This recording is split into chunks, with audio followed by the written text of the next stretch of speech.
Naguguluhan naman ang prosekusyon ng Kamara sa utos ng Senado sa baygit na labag sa konstitusyon ang pagbabalik pa sa kanila ng Articles of Impeachment. Kinwestiyon din nila ang utos ng Senado na humingi ng resolusyon mula sa 20th Congress na hindi pa nagsisimula ang termino. Nakatutok si Jonathan Andal. Hindi muna tatanggapin ng House Prosecution Panel ang ibabalik ng Senado na impeachment complaint laban kay Vice President Sara Duterte. I would defer receiving the articles of impeachment from the Senate, including whatever orders they will be transmitting to us. This is not disobedience, definitely. Ang gusto lang po natin mangyari is to seek guidance. Naguguluhan kasi ang House Prosecution Panel sa utos ng impeachment court. Dalawa ang gusto ng impeachment court mula sa Kamara. Una, maglabas ng certification na nagsasabing walang nilabag sa saligang batas ang kanilang impeachment complaint, lalo na ang one-year bar rule. About the certification, we maintain our position.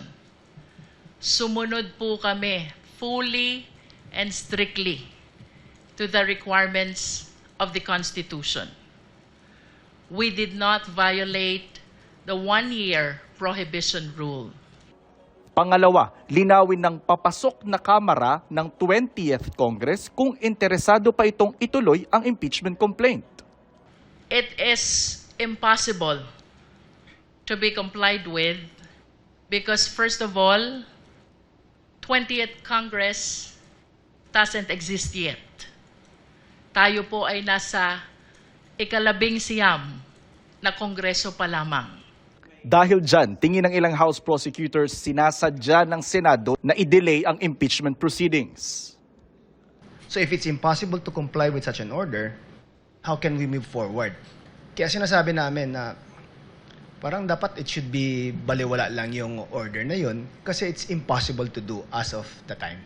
Naguguluhan pa rin kami at hindi namin maintindihan kung bakit ibabalik po ito sa amin. Ano po ang gagawin namin? Sabi ng mga prosecutor, magpapadala sila ng motion sa Senado para sa clarification. Once the response has been received, then again we will decide po, no? Naniniwala naman si House Prosecutor Manila Representative Joel Chua na labag sa konstitusyon ang pagbalik ng Senado ng Articles of Impeachment sa Kamara. Kinwestiyon din niya ang mga senator judge na tila raw nag-aabogado para sa bise. Wala naman po sa mandato ng mga senador ang mag-file at magdesisyon sa ganitong klaseng mga motion. In fact, ito po ay gawain dapat ng defense. Parang lumalabas po dito sila na rin ang nag-aabogado sa ating Vice Presidente. Sina incoming Representatives Leila de Lima at Shel Jokno na inaasahang magiging miyembro rin ng prosekusyon, kinondena ang desisyon ng impeachment court. Harap-harapan na tayong niloloko. Kakaibang korte ito. Korte ng kababalaghan.